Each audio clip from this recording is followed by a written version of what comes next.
Il y a des mots qu'on ne peut jamais reprendre. J'ai vu un homme perdre la confiance de toute sa famille en une seule phrase, pas par méchanceté, pas par erreur, mais parce qu'il croyait sincèrement que la vérité rapproche toujours les gens. Ce soir-là, autour de la table, il a répondu honnêtement à une question simple.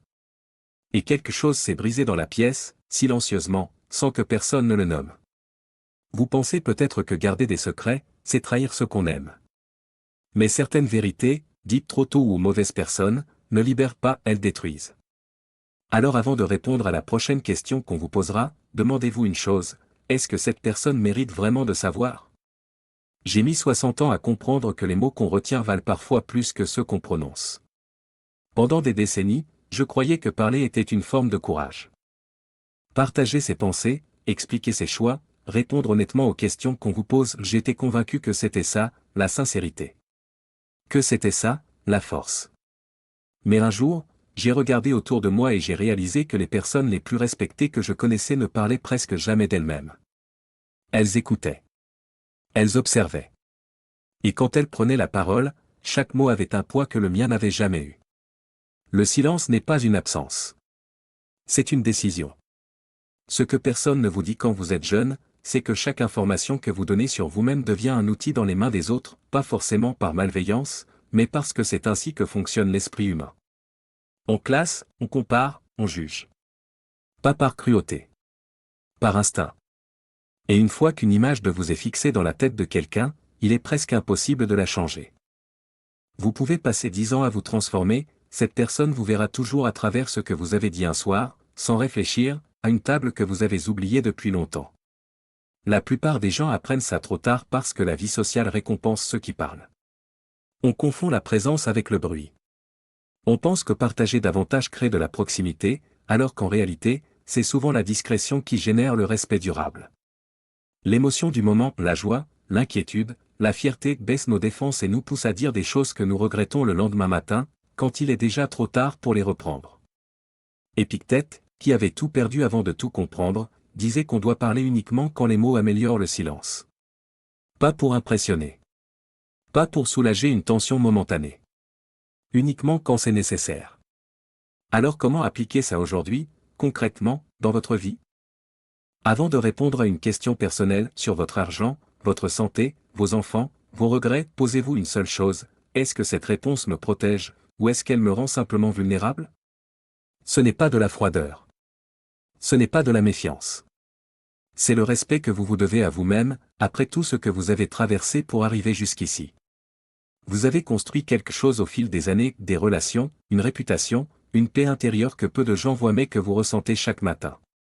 Un seul mot dit à la mauvaise personne, au mauvais moment, peut fissurer ce que des décennies ont bâti.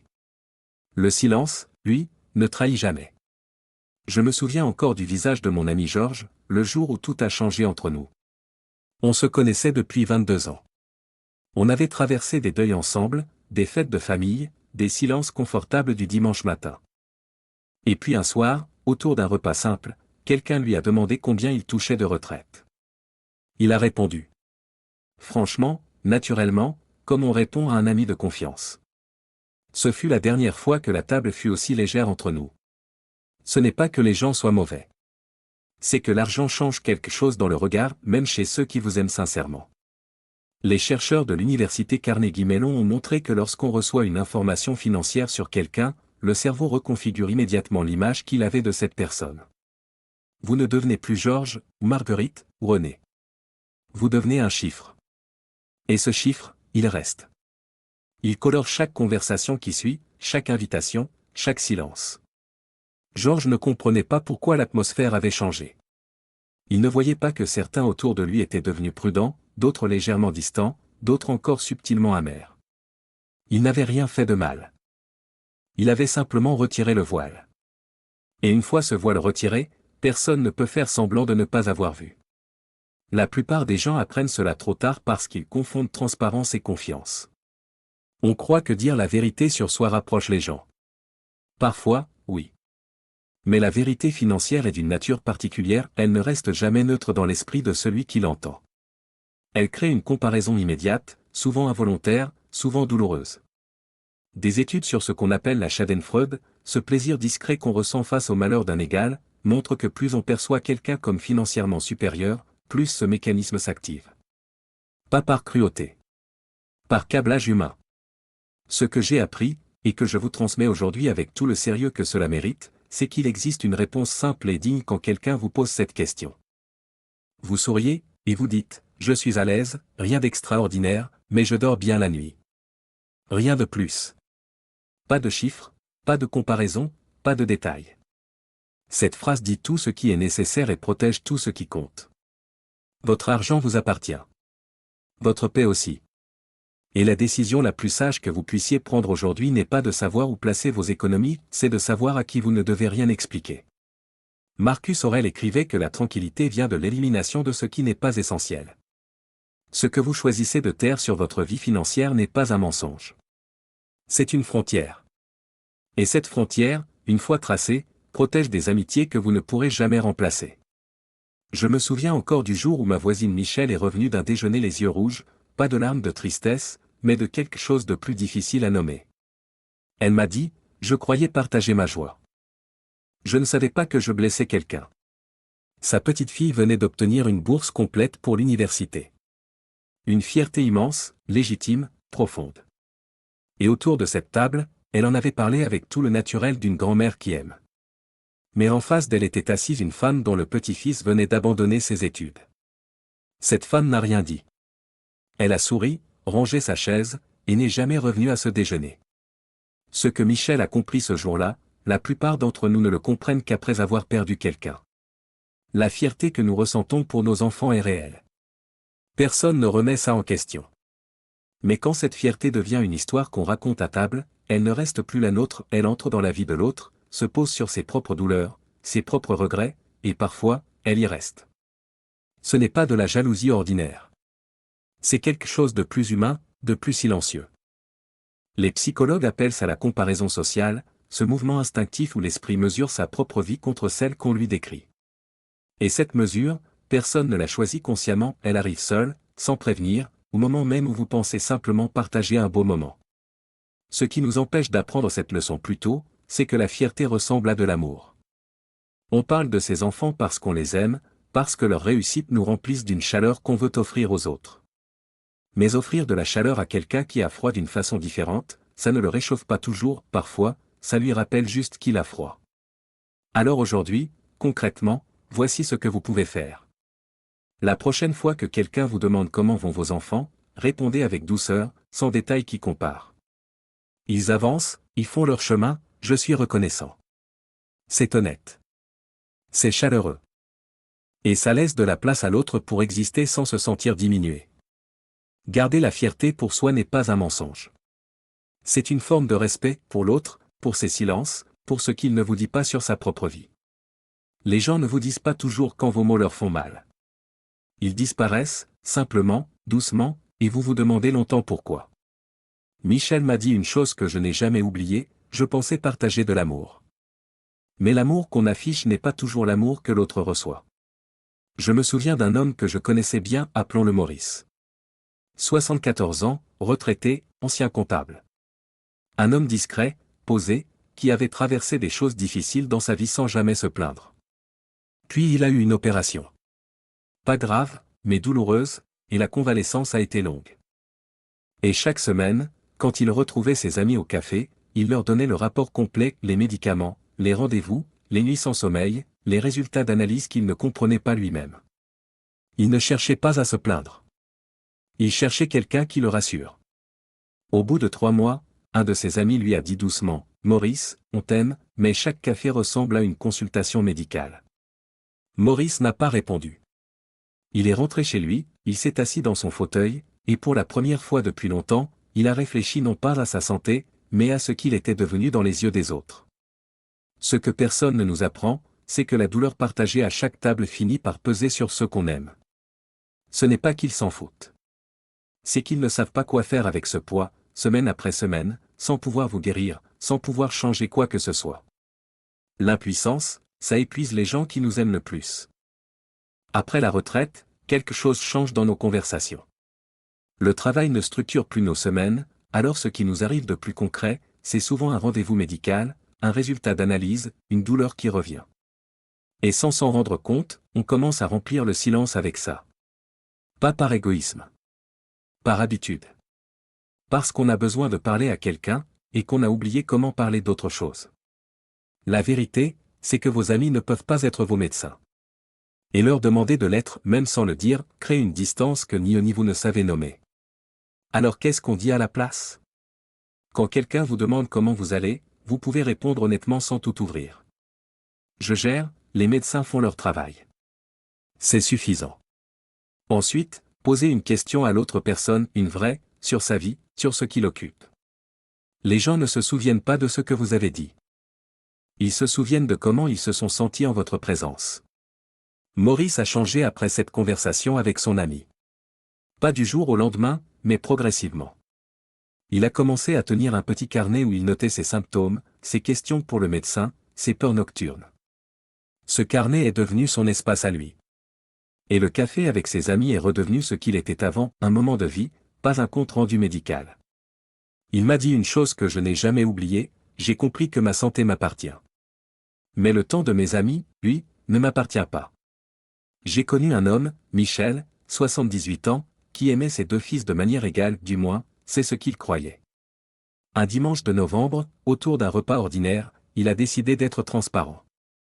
Il voulait éviter les disputes après sa mort, alors il a tout expliqué, qui recevrait la maison, qui recevrait l'argent, et pourquoi. Il parlait avec calme, avec logique, avec amour. Mais quand il a fini, le silence dans la pièce n'était plus le même qu'avant. Le fils cadet a posé sa fourchette. Il n'a rien dit ce soir-là. Mais 3 semaines plus tard, les appels ont cessé. Pas de dispute, pas d'explication, juste l'absence, froide et totale. Michel m'a dit plus tard, la voix brisée, je voulais protéger ma famille après ma mort. À la place, je l'ai perdu de mon vivant. Ce que Michel n'avait pas compris, c'est qu'annoncer un héritage ne clarifie pas les choses, ça les fige. Le moment où vous dites à voix haute qui reçoit quoi, vous transformez une décision privée en verdict public. Et les verdicts, même justes, blessent. Le fils cadet n'avait pas entendu une répartition équitable, il avait entendu une préférence. Ces deux choses ne sont pas les mêmes dans le cœur d'un enfant, même adulte. La plupart des gens font cette erreur avec les meilleures intentions du monde. On croit que la transparence protège, que parler ouvertement empêche les malentendus. Mais il y a une différence entre être honnête et être prématuré. Quand vous partagez votre testament autour d'une table, vous ne donnez pas de la clarté, vous plantez une attente dans l'esprit de chaque personne présente, et cette attente commence immédiatement à remodeler chaque regard, chaque repas, chaque visite qui suit. Les psychologues appellent ça l'effet Zeigarnik, une promesse non encore accomplie occupe l'esprit bien plus puissamment qu'une tâche terminée. Vos enfants n'attendent plus simplement votre amour, ils attendent ce que vous leur avez promis. Et cette attente change tout, souvent sans qu'ils s'en rendent compte eux-mêmes. Alors voilà ce que vous pouvez faire, aujourd'hui, concrètement. Confiez vos décisions à un notaire, par écrit, dans le silence d'un bureau. Si vos proches vous posent des questions, dites-leur simplement, tout est arrangé, vous n'avez pas à vous inquiéter. Pas de chiffres, pas de nom, pas de comparaison. Cette phrase-là suffit, et elle protège tout le monde, y compris vous. Michel a fini par se réconcilier avec son fils cadet, après 14 mois d'un silence qui lui avait coûté plus que n'importe quel héritage. Ce qu'il avait voulu éviter après sa mort, il l'avait vécu de son vivant. Il m'a dit une chose que je n'ai jamais oubliée, l'amour se montre à table. Les décisions se règlent chez le notaire. Ce sont deux endroits différents, et je les avais confondus. Je n'ai pas compris tout de suite ce que je faisais de mal. Pendant des années, je croyais être quelqu'un de généreux, quelqu'un sur qui on pouvait compter, et d'une certaine façon, c'était vrai. Mais il y avait deux choses que je faisais, presque chaque jour, sans jamais me rendre compte qu'elles vidaient lentement mes relations de leur substance, comme une fuite qu'on n'entend pas avant que le plafond s'effondre. La première, c'était les conseils. Dès que quelqu'un me racontait un problème, quelque chose en moi s'activait immédiatement. Mon voisin mentionnait une décision financière douteuse, ma fille parlait d'une dispute avec son mari, et avant même qu'ils aient fini leur phrase, j'avais déjà la solution. Je pensais les aider. La vérité, c'est que je leur disais, sans le formuler, je sais mieux que toi comment vivre ta vie. Les psychologues appellent ça un conseil non sollicité, et ils sont formels, ce n'est pas vécu comme de la bienveillance. C'est vécu comme une intrusion. Les gens ne cherchent pas toujours une réponse.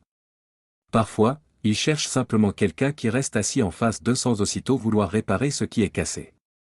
La deuxième habitude était encore plus silencieuse. Quelqu'un me confiait quelque chose de personnel, une maladie, une dette, une peine, et une semaine plus tard, à une autre table, avec d'autres gens, ça sortait. Pas par malice. Par conversation, par habitude, parce que les histoires des autres remplissent si facilement le silence. Mais le moment où vous devenez quelqu'un qui transporte les secrets des uns vers les oreilles des autres, vous perdez quelque chose d'irremplaçable. Les deux personnes finissent par le savoir, celle à qui vous l'avez dit, et celle dont vous avez parlé. Et aucune des deux ne vous confiera plus jamais rien de réel. Ce qui m'a le plus frappé, en comprenant tout ça, c'est que ces deux habitudes viennent du même endroit. Elles viennent du besoin d'exister dans la vie des autres, d'être utile, d'être présent, d'être celui qui sait. C'est un besoin humain, profond, et ce n'est pas une honte de l'avoir. Mais après 60 ans, il faut apprendre à le nourrir autrement, parce que les relations qui nous restent sont trop précieuses pour survivre à ces petites négligences répétées. Le principe sous tout ça est simple, mais il demande du courage, parlez moins de ce qui appartient aux autres, et écoutez davantage sans agenda. Quand quelqu'un vous parle aujourd'hui, résistez à l'envie de répondre immédiatement. Laissez un silence. Demandez-leur ce dont ils ont besoin avant de supposer que vous le savez déjà. Et ce qu'on vous confie en privé, que ça reste là où ça vous a été donné. La confiance, une fois perdue après 60 ans, ne revient presque jamais. Il y a une chose que j'ai apprise, tard, trop tard pour certaines relations que j'aurais voulu garder. Ce n'est pas ce qu'on dit qui définit qui on est aux yeux des autres, c'est ce qu'on choisit de taire. Pas par peur, pas par calcul, mais parce qu'on a compris que chaque mot prononcé prend la place d'un silence qui aurait peut-être tout protégé. On vieillit en croyant que parler, c'est exister. Puis un jour, on comprend. Le silence aussi, c'est une façon d'aimer.